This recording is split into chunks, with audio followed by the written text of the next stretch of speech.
الحمد لله وكفى وسلام على عباده الذين اصطفى اما بعد. السلام علیکم و رحمت الله و برکاته.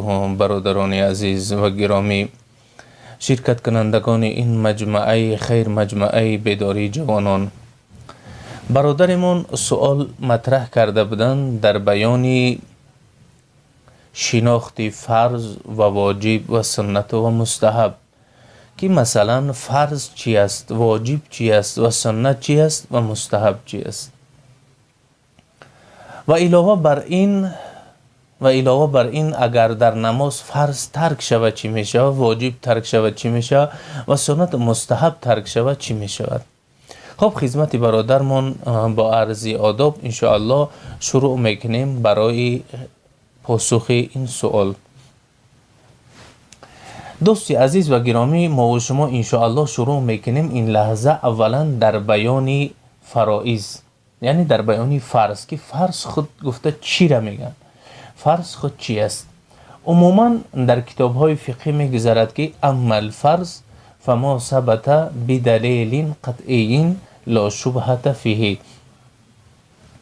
اما فرض چی است؟ فرض چیزی هست که این ثابت شدگی است، واقع شدگی است، یعنی گویم که بین ما و شما پهن و شایع شدگی است به دلیل قطعی و به دلیل یقینی و به دلیل استوار و مستحکم.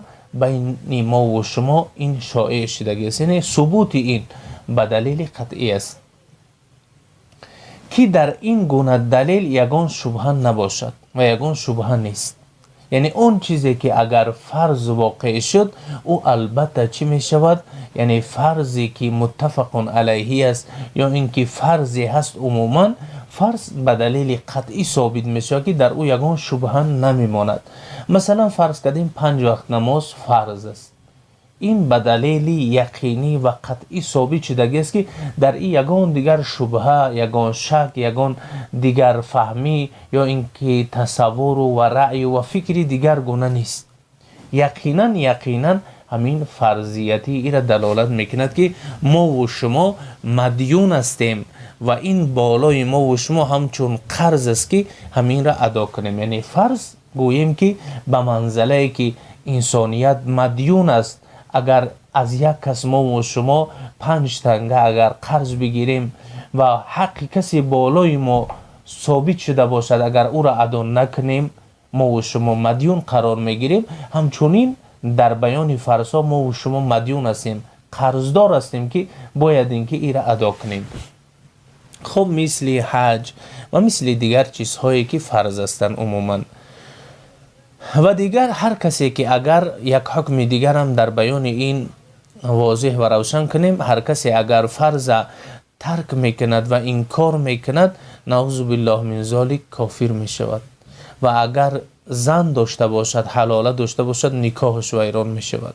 مثلا یگان کس بگه که همین نماز خواندن فرض نیست، نعوذ بالله. خیلی یک مثلا فرض کردیم یک عمل است، بگه اگر خیلی کسی بخونه نخونه هیچی گپ نداره، این فرض نیست یا لازم نیست یا ضرور نیست یا قرض نیست، اگر به همین خیل عقیده گفت، نعوذ بالله کافر میشه و زنش طلاق میشود. یا اینکه مثلا فرض کردیم بعضا مردم میگن حج فرض نیست، یک تجارت، یک بیزنسی همون فلانی یا بیزنسی فلان نوع آدم، این فرض نیست، نعوذ بالله. حج با آیت کریمه فرض شدگی است که استعیذ بالله ولله علی الناس حج البیت، که فرض است حج برای مقصد از برای خدا بالای مردم فرض گشتگی است. عموما به همین طریق هر چیزی که در اسلام اگر فرض حکم داشته باشد او را کسی انکار کند، نعوذ بالله کافر میشد. خب دوستی عزیز و گرامی، حکم فرض همچنین است، یعنی هر کسی او را انکار کند مقصد از دایره صفت ایمانیش بیرون می شود. اکنون ما و شما می پردازیم در بیان فرضهای نماز، که در نماز چند فرض است. عموما در نماز 6 تا فرض است. در نماز در نماز 6 تا فرض است. خیلی ما در این بیان امروزمون همین مجمل کوتاه فرضا را میگیم، بعد ان شاء الله به طریق تفصیلی و با شرح و توضیحات زیاد در روزهای آینده ان شاء الله بیان خواهیم کرد. خب در یکی از کتاب‌های مشهور فقهی ما و شما مختصر الوقایه، شرح الوقایه و هدایه شریف که در همین کتاب‌ها فرض‌های نماز مثلا 6 تا میگن، مثلا در نماز 6 فرض، حتی که همین 4 کتاب شریف هم در همونجا 12 فرض میارد، 6 درون نماز 6 بیرون گفته بیان میکند. خب میفرماید حضرت که فرضها التحریمت، فرض نماز در داخل نماز فرض است. او فرض کدام است؟ یکم تکبیر تحریمه، همین الله اکبر میگیم، همین تکبیر تحریمه فرض است. خب تکبیر تحریمه فرض است. در همین یک تکبیر تحریمه دوستای عزیز 4 حکم نهفته است، دارای 4 حکم است. مثلا گویم که تکبیر تحریمه فرض است، دست برداشتنش سنت است، رسانیدن در گوشا مستحب است، لفظ الله اکبر گفتن واجب است.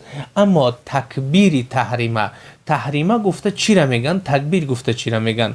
تکبیر گفته خداوند به بزرگی یاد کردن. مقصد ما در اول نماز الله اکبر میگیم، در همین جا همین الله اکبر گفتن ما چی است؟ فرض است. مثال لفظی الله اکبر واجب است، اما یعنی تکبیر در ابتدای نماز خداوند به بزرگی یاد کردن برای داخل شدن نماز، ان همینش فرض است. خب تحریمه گفته چی را گفته می شود؟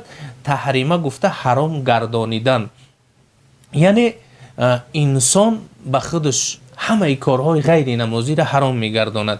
وقتی که انسان در داخل نماز الله اکبر گفته دست به گوش میرسانه، سپس دستا را زیر ناف میگذارد، بعدا خواندن الحمد سر میکند، یعنی همه افعال غیر نمازی را بر خود حرام میگرداند. که کارهای غیر نمازی، مثلا فرض کردیم گپ زدن، خوردن، مثال یک از کتی سلام کردن، با آسمان نگاه کردن، این طرف او طرف نگاه کردن، راه رفتن، این خیلی یک عملهای غیر نمازی را یعنی به سبب همین تکبیر تحریمه بر خود حرام میگرداند.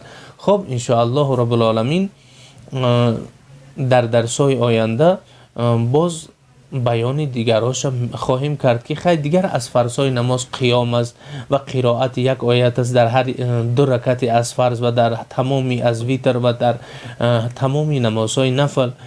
خب دیگر همین قرائت ما یک آیتی دراز یا 3 آیتی کوتاه، رکوع، سجود و دیگر قعده آخر، در آخر قعده کردن، نشستن، مقدار التحیات خواندن و بیرون شدن، این نمازگزار از نماز به فعل خودش. یعنی همین 6 تا فرض اگر ما و شما مثلا در نماز ترک کردیم، حکمش همین است که نماز ما و شما بالکل بیکار میشود، نماز از سر بخوانیم. ان شاء الله رب العالمین در روزهای آینده باز شرح و توضیحات قیام و قرائت اینها را خواهیم کرد. السلام علیکم و رحمت الله و برکاته.